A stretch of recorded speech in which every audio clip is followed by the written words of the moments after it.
Jika kalian ingin selamat di gunung ini, jaga kesopanan dan tingkah laku kalian.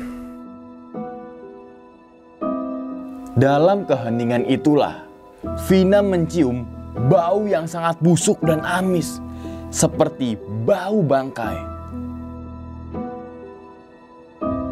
Orang yang meninggal di hutan ini, tapi jasadnya belum diketemukan.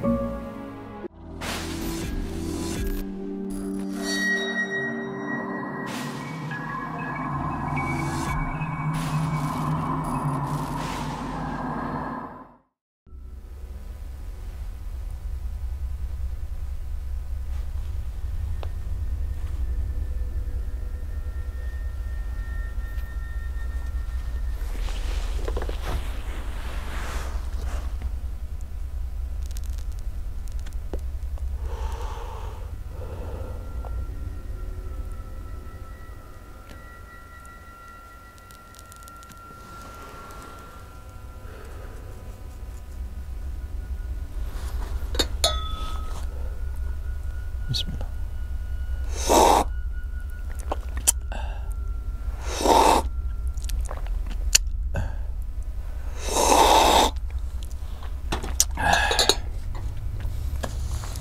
Assalamualaikum warahmatullahi wabarakatuh. Kembali lagi bersama gue Sumar Adi Wijaya atau biasa dipanggil Umang dalam segmen Kisah Mistis Pendaki.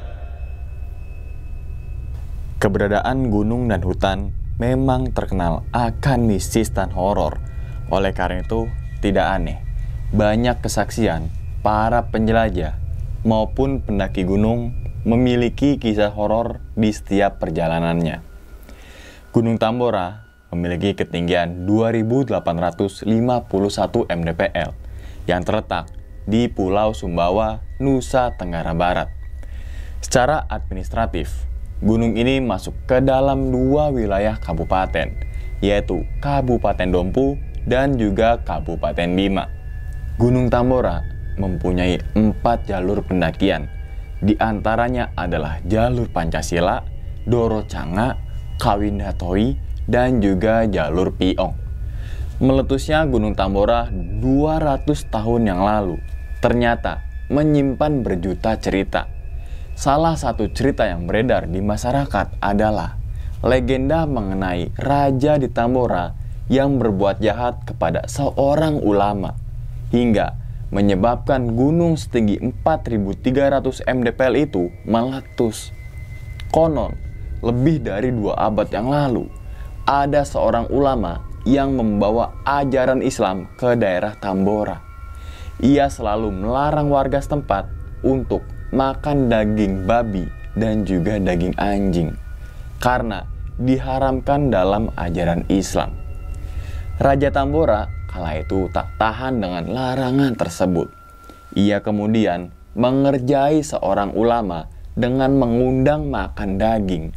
Namun, sang raja menipu ulama dengan memberitahukan bahwa daging jamuannya adalah daging kambing.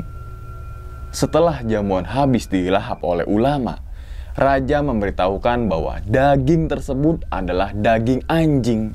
Sehingga ulama itu marah dan mengutuk raja hingga terjadi letusan dasar Gunung Tambora. Pengen naik gunung tapi nggak punya perlengkapannya? Nih, Mahameru solusinya. Mahameru Survival Sol adalah brand perusahaan outdoor yang menjual perlengkapan pendakian.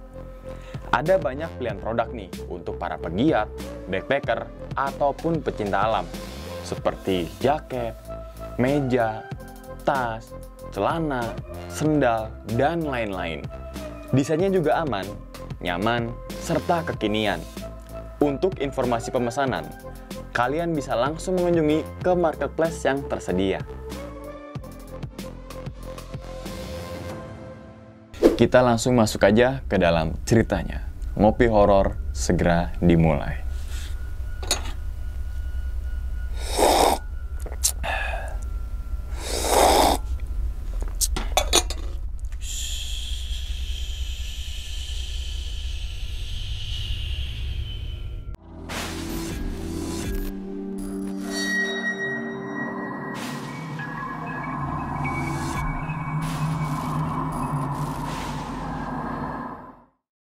Pada video kali ini, atau pada kesempatan kali ini, gue akan membawakan cerita yang ditulis oleh Vina ketika melakukan pendakian ke Gunung Tambora bersama 4 rekannya, yaitu Andi, Ricky, Linda, dan juga Maya. Pada hari Minggu, Vina merencanakan untuk ngecamp bersama teman-temannya di Gunung Tambora. Di jam 7 pagi, cuaca sangatlah cerah. Matahari memancarkan sinarnya mulai meninggi di atas langit, sehingga menambah semangat untuk menempuh perjalanan. Singkat cerita, mereka sudah bersiap dan perlengkapan mendaki sudah lengkap. Saat itu, mereka mendaki ke Gunung Tambora melalui jalur Kawindatoi. Setelah melalui perjalanan dari desa Kawindatoi, mereka melewati lokasi wisata alam, yaitu air sungai Oimarai dan air terjun Bidadari. Di sini, mereka berhenti sejenak untuk menikmati pemandangan air terjun. Sambil sesekali, ia itu bermain air. Cuaca siang pada saat itu sangatlah cerah, menambah semangat untuk melanjutkan perjalanan. Perjalanan dilanjutkan melewati hutan dan juga ilalang. Dan setelah cukup lama mereka berjalan, sampailah mereka di pos 1. Teman-teman, tungguin aku dong, kaki aku capek nih, ucap Linda sambil megangin lututnya. Saat itu, mereka beristirahat sejenak di tanah yang agak lapang. Sambil menikmati udara sejuk dan juga dingin, mereka memakan cemilan yang dibawa dari rumah, seperti kue, gorengan, dan minum air putih. Seketika, angin berhembus kencang mengelilingi tempat mereka istirahat. Gak lama kemudian, kabut mendadak datang menyelimuti mereka. Hawa dingin mulai terasa oleh tubuh, sampai akhirnya membuat Vina ini menggigil kedinginan.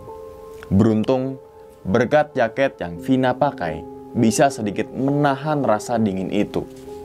Ketika lagi istirahat ini, Vina dikagetkan dengan ada sosok berwarna putih di belakang pohon besar.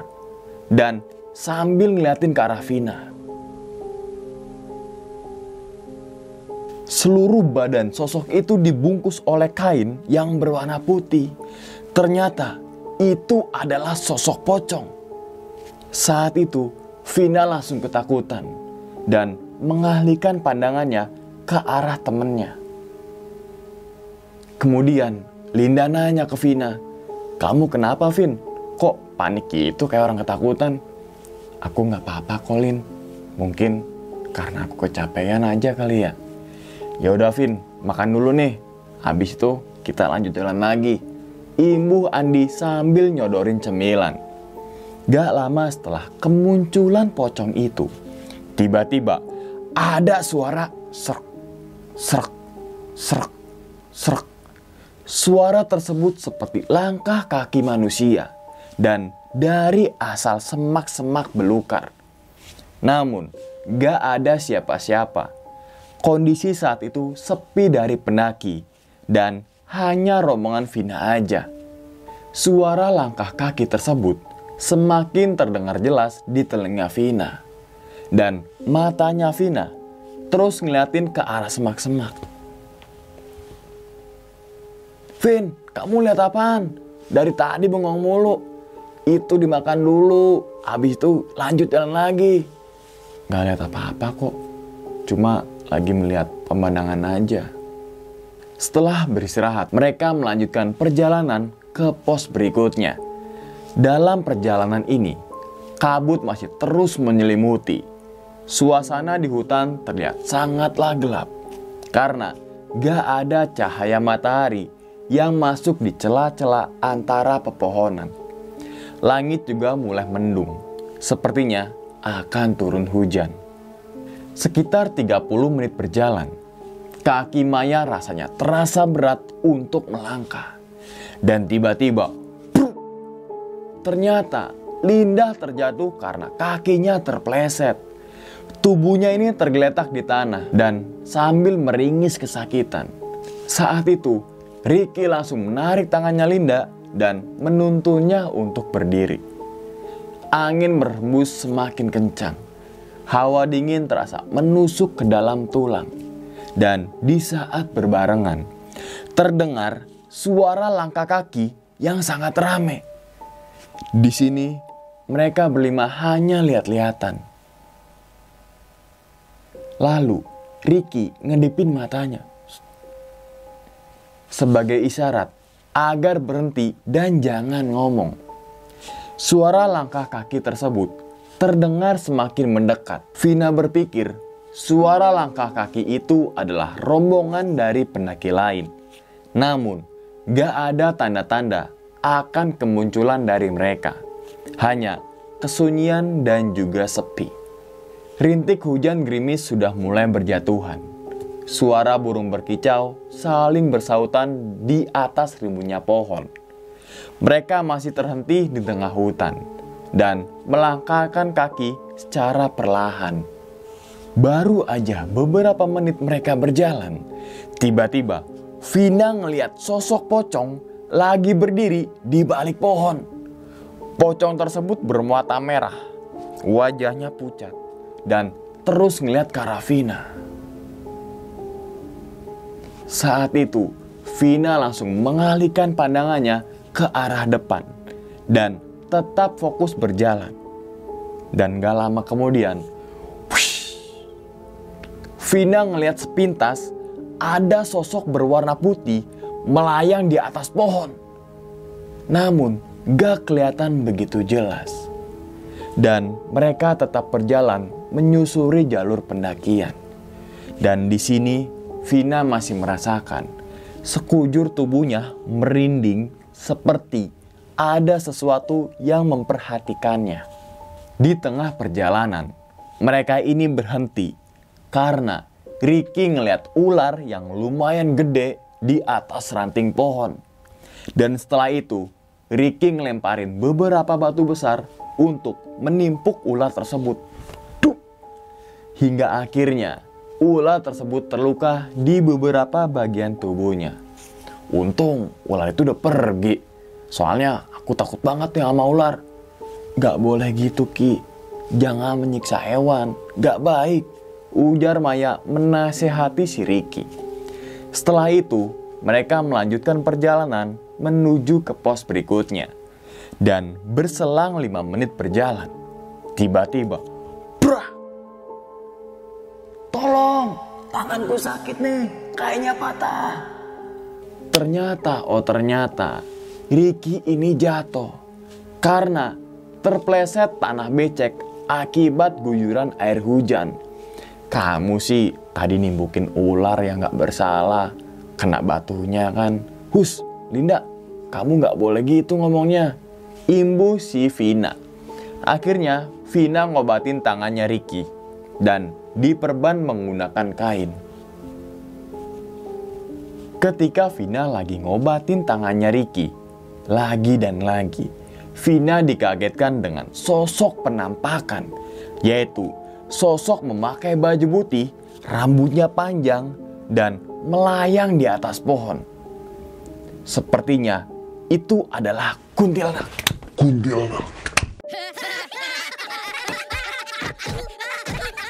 Di saat itulah, Vina merasa merinding dan takut luar biasa. Namun, dia tidak menceritakan kepada 4 temannya.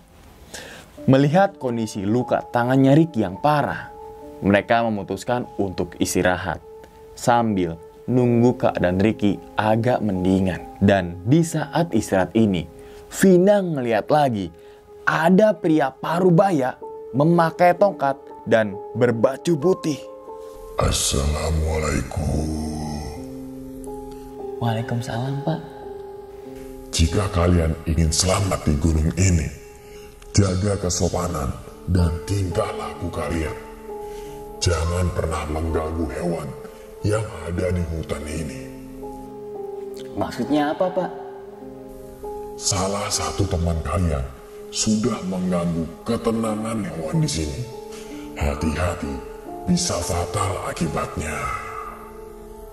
Baru sebentar aja Vina ini nundukin kepala. Dengan sekejap, pria parubaya itu hilang. Saat itu, semua temannya Vina tampak cuek dan sibuk ngobatin tangannya Ricky. Sepertinya mereka berempat gak ngeliat kehadiran pria parubaya tersebut. Vina hanya terdiam dan merenung sambil duduk, sambil memikirkan siapa sebenarnya pria parubaya itu. Mungkin itu adalah jin penunggu hutan ini. Setelah selesai ngobatin tangannya Ricky, mereka kembali melanjutkan perjalanan. Jalur yang mereka lalui berupa hutan yang sudah mulai rapat. Banyak pepohonan rimbun yang menjulang tinggi. Suara burung bersautan mengeluarkan suara khasnya masing-masing. Dan di tengah perjalanan, mereka bertemu dengan segerombolan babi hutan. Vina langsung mengajak temannya untuk bersembunyi di antara pepohonan. Karena kenapa? Karena takut diseruduk oleh babi. Setelah babi itu sudah menghilang di antara semak-semak, mereka bergegas untuk jalan lagi dan saling beriringan dari depan berbaris ke belakang. Posisi pendakian saat itu adalah Ricky di depan, Linda, Vina, Maya, dan Andi paling belakang atau sweeper. Setelah itu, langkah Vina terhenti karena Maya pengen istirahat sebentar. Saat itu, Vina langsung nengok ke arah Maya. Ternyata, Maya lagi berdiri dengan wajah yang datar. "Istirahat dulu dong, aku capek banget." "Tapi Rika sama Linda udah di depan, Mai. Nanti kita ketinggalan sama mereka." "Ya udah iya, ayo jalan lagi." Akhirnya mereka melanjutkan perjalanan lagi menyusul dua rekannya di depan. Posisi saat itu Vina dan Maya itu bertukar posisi.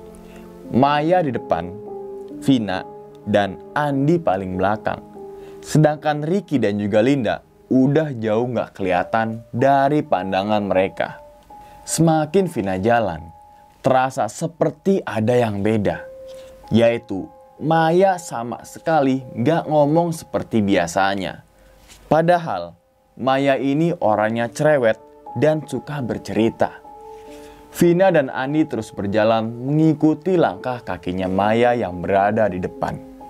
Banyak semak belukar yang rimbun membuat Vina harus berhati-hati melangkahkan kakinya. Dan terkadang membelah rerumputan dengan kedua kaki. "Maya, kita mau kemana nih? Ricky sama Linda kok gak kelihatan?"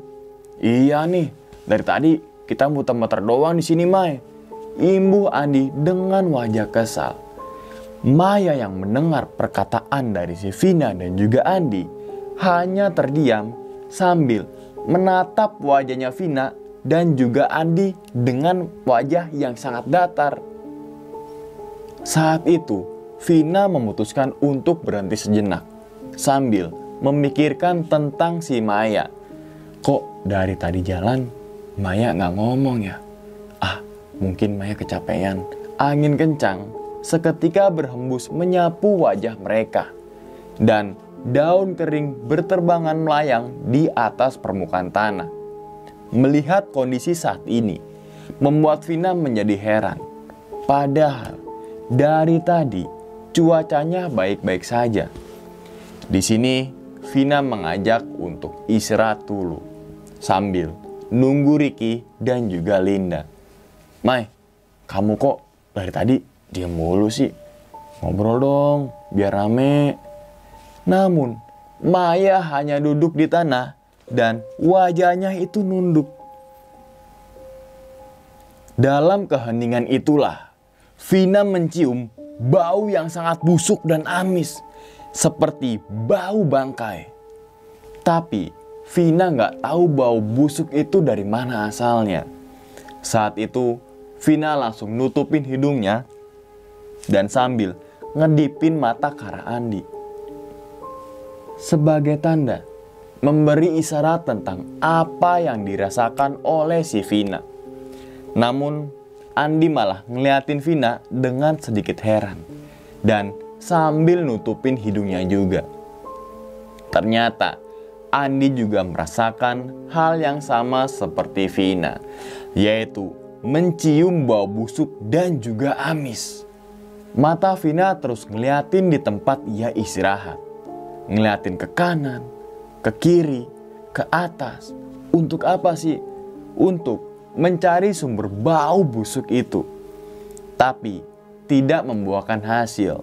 Hanya ada rerumputan dan pepohonan saja. Semakin lama, bau busuk itu makin menyengat ke dalam hidung. Setelah Vina perhatikan,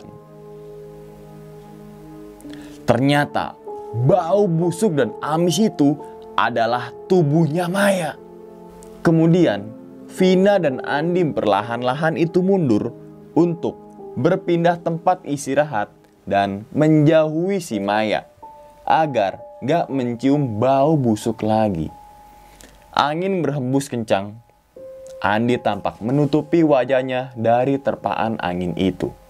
Matanya Vina terus menatap ke segala arah. Dan Vina melihat lagi ada sosok pocong di samping pohon besar. Sosok tersebut wajahnya putih pucat, banyak belatung di wajahnya. Dan sambil nyeringai ke arah Rina. Seketika Vina terdiam tanpa ngomong apa-apa, sambil terus memperhatikan sosok pocong tersebut. Wajahnya yang menyeramkan sangat merusak pemandangan matanya Vina. Ada rasa takut, merinding, dan mual karena bau busuk yang tercium menyengat ke hidung. Andi juga tampak merasakan hal yang sama. Sepertinya Andi juga melihat keberadaan sosok itu. Dan Vina nanya ke Maya, "Mai, coba kamu lihat di samping pohon itu tuh." "Oh, pocong. Aku juga lihat kok. Sebenarnya itu siapa sih, Mai?" "Mungkin pocong itu dulunya orang yang meninggal di hutan ini. Tapi jasadnya belum diketemukan." Tiba-tiba angin berhembus kencang. Dan ada pohon tumbang tepat di hadapannya Vina. Sehingga menyisakan kayu yang tergeletak. Dan seketika Maya gak kelihatan dari pandangannya Vina dan juga Andi. Lantas Vina dan Andi teriak nyariin Maya. "Mai, Mai, Mai, Mai, kamu di mana, Mai? Kamu di mana?" Aku di belakang kalian. Aku setiap hari di sini menunggu hutan ini, siang dan juga malam. Dan ketika Vina ngeliat ke belakang, wajahnya Maya berubah menjadi menyeramkan, memakai baju putih dan rambutnya sangat panjang. Saat itu Vina dan Andi langsung lari dengan sekuat tenaga dan menjauhi sosok Maya yang menyeramkan itu. Mereka berdua ini berlari entah kemana, masuk ke dalam hutan hingga gak tahu arah jalan pulang. Setelah dirasa posisinya sudah aman, mereka berhenti di sebidang tanah yang gak terlalu begitu luas.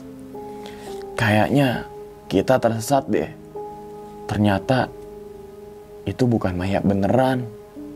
Kita berdoa aja, meminta kepada Allah biar diberikan petunjuk jalan." Setelah mereka berdua berdoa, cuaca yang tadinya gerimis dan sedikit berkabut kini berubah menjadi panas dan juga cerah. Perubahan cuaca ini membuat Vina menjadi semangat untuk melanjutkan perjalanan dan segera bertemu dengan ketiga temannya. Setelah mereka menempuh perjalanan yang cukup lama, Vina dan Andi sampai di hutan yang sudah rapat banyak pepohonan besar. Keasrian di hutan tropis Tambora membuat pemandangan yang indah dan juga sejuk, dengan disertai hembusan angin dan burung-burung yang berkicau di antara pepohonan.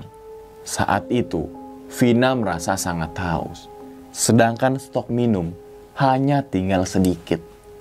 Akhirnya Vina menahan rasa hausnya itu dan terus berjalan menyusuri hutan sampai bertemu dengan temannya. Di tengah perjalanan, tiba-tiba, ternyata kaki Vina kepleset. Tas. Kalau jalan hati-hati, Vin, ucap Andi sambil nolongin si Vina. Seketika ada ular besar di sebelah pohon dan deketin ke arah Vina dan juga Andi. Vina hanya terdiam duduk karena kakinya sakit akibat kesandung oleh akar pohon.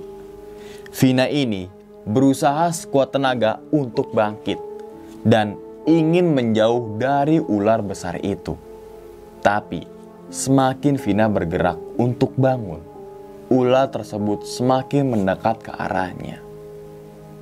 Ular itu berwarna kuning dengan corak warna hitam dan tubuhnya sangatlah panjang, serta menatap ke arah Vina dengan garang. Di sisi lain, Andi berusaha mengangkat tangannya Vina dan menarik tubuhnya Vina untuk menjauh dari ular besar itu. Vina yang ketakutan berniat ingin membaca doa dan mengharap perlindungan dari Allah. Namun, ular itu semakin mendekat ke arah mereka berdua. Lalu, Vina membaca doa dalam hati. La haula wala quwata illa billah. Yang artinya, tiada daya dan upaya kecuali dengan kekuatan Allah. Seketika, ular besar tersebut menghilang. Das! Ketika ular sudah menghilang dan rasa sakit di kakinya Vina sudah mendingan, mereka berdua melanjutkan perjalanan lagi, menyusuri jalur tanah penuh dengan semak belukar. Vina dan Andi melangkahkan kakinya secara perlahan. Kondisi tubuh mereka berdua ini sudah terasa lemas karena kurang minum air putih atau dehidrasi. Setelah berjalan 2 jam lamanya, sampailah mereka di pos 2 yang dinamakan dengan pos Nguwu Oinahi. Kita lanjut jalan lagi aja ya, siapa tahu ketemu sama 3 teman kita, ucap Andi dengan wajah yang gembira. Baru aja mereka meninggalkan pos 2, terdengar suara brek brek brek melintas di samping mereka berdua. Saat itu Vina dan Andi berhenti sejenak untuk memastikan suara langkah kaki siapa, pendaki lain atau mungkin ketiga temannya tersebut. Gak lama kemudian terdengar suara berisik di balik semak-semak belukar. Ternyata ada seorang pemuda yang keluar dari balik-balik semak seorang diri. Pemuda tersebut memakai baju hitam dan membawa tas ransel yang berukuran besar. Oh alah, ternyata orang. Kirain siapa tadi? Mau kemana, Mas? Kok sendirian aja?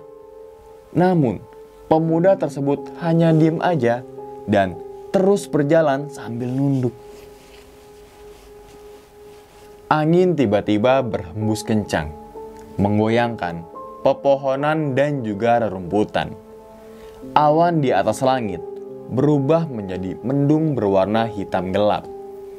Beberapa burung tampak berterbangan ke sana kemari, berpencar mencari tempat berlindungan di antara pepohonan. Mas, mau kemana? Mau mendaki juga ya? Kalau Mas mau mendaki, kami berdua boleh ikutan bareng nggak? Soalnya tadi kami tersesat, tanya Vina sambil ngiringin langkah kaki pemuda tersebut. Dan ketika pemuda itu ngeliat ke arah Vina, ternyata